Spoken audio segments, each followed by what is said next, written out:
JT. Oh, give my time to get back out again, man. You know, fresh out that thing. Let go. You know you're looking at a window. So up there, you're so out there, you're so not here. Hey, you see me so up there, and we so out there. Hey, I'm up in the morning, hustling to the stage, I'm looking for 40. And we are back. I did not think we would take this long into the show to talk about the NBA Finals. Woo! I did not think it would take this long, but any other day, we've been talking about first segment. Any other day, but when you have other stuff, you have a college alignment that can potentially, possibly change the face of college sports as we know it today, and the idiotic actions of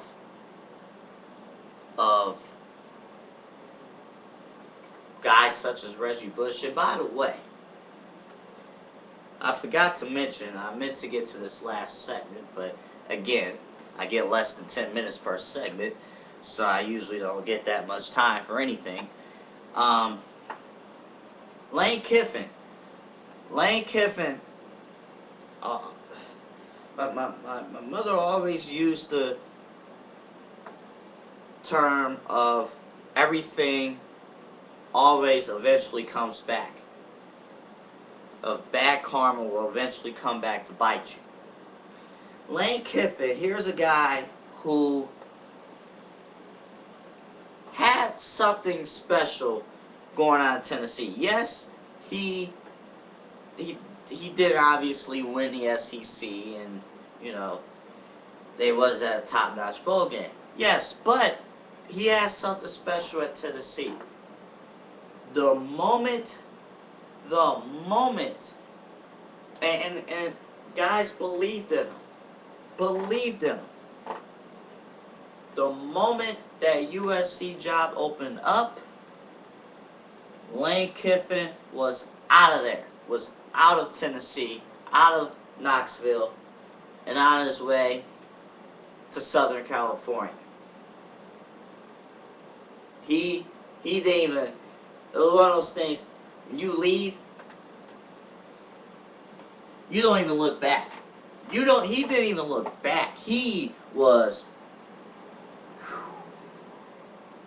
soon as Pete Carroll announced that he was leaving USC, the next day, Lane Kiffin, new head coach of the University of Southern California. And he has had that bad reputation of leaving guys behind for possibly a better opportunity, a better, and no looks notice. Forget building a relationship, he burnt bridges. So it's all coming back to him. Now, think about how devastating it is for Lane Kiffin. 2 years without the postseason at USC. Now think about this. Let's just hypothetically say, and we're going to get to the NBA Finals, and I'm going to get to the Stanley Cup Final. We'll congratulate ahead of time. We're not going to really talk that much about it. We'll talk a little bit about it. Congratulate the Chicago Blackhawks winning their first championship since 1961. Wow. But, yeah, 39 years. Wow. No, 49 years. My math is all off. But let me just say, good things do not happen to those who burn bridges. Because it all comes back to you eventually at some point in time. May not be that day, but it'll eventually come back to you. And Lane Kiffin, I'm going to take this right now. I'm going to put it right now out there on the table. Right now. If USC struggles this year, and by their standards, by USC standards, struggling is finishing at 500 this year, or finishing a tad bit over 500.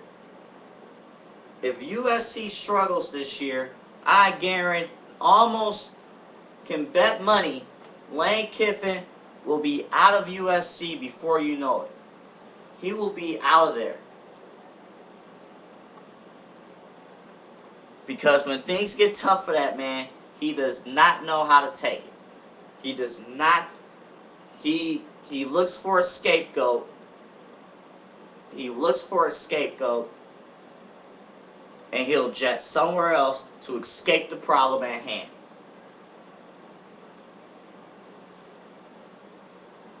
But then you ask, isn't that what Pete Carroll did? Isn't that what Pete Carroll did? Isn't that why he went to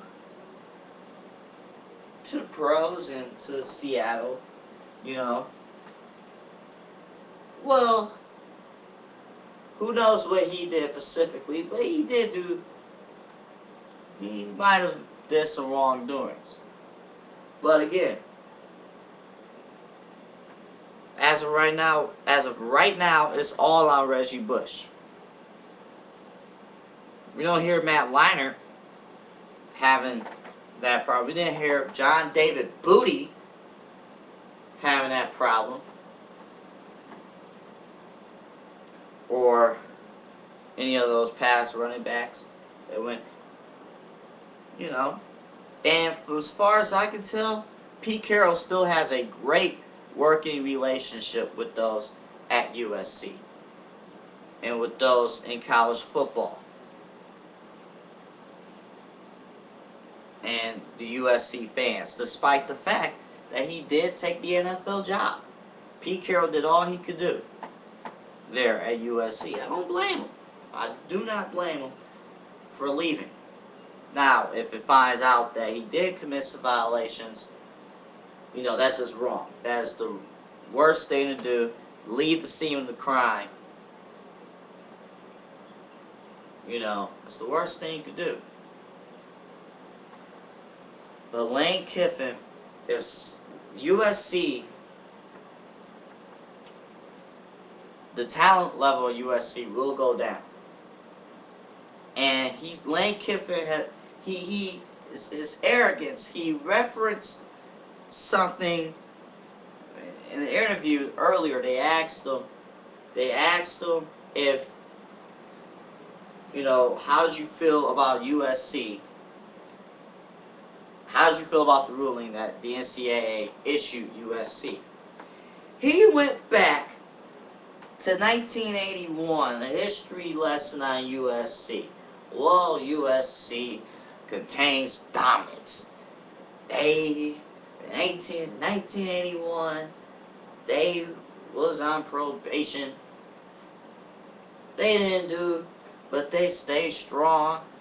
And then the moment they went out of probation, they went to the Rose Bowl. What the heck does 1981 have to do with this? You wasn't there. Come on. Yeah, we're to restore back to dominance. You know what? The talent level, newsflash, USC, Lane Kiffin, this is not the 2005, the 2006, 2004 USC team. This is not that team. This is not even the team from the late 2000s that had everything seemingly in hand and usually lose that one game at the end. At least those teams who usually lose one good game at the end, at least they were in contention for a championship. This is not that team. And if they struggle this year, I bet you mark this down right now, he will blame it on something other than him, and he will lead the scene of the crime. And that really, really irritates me.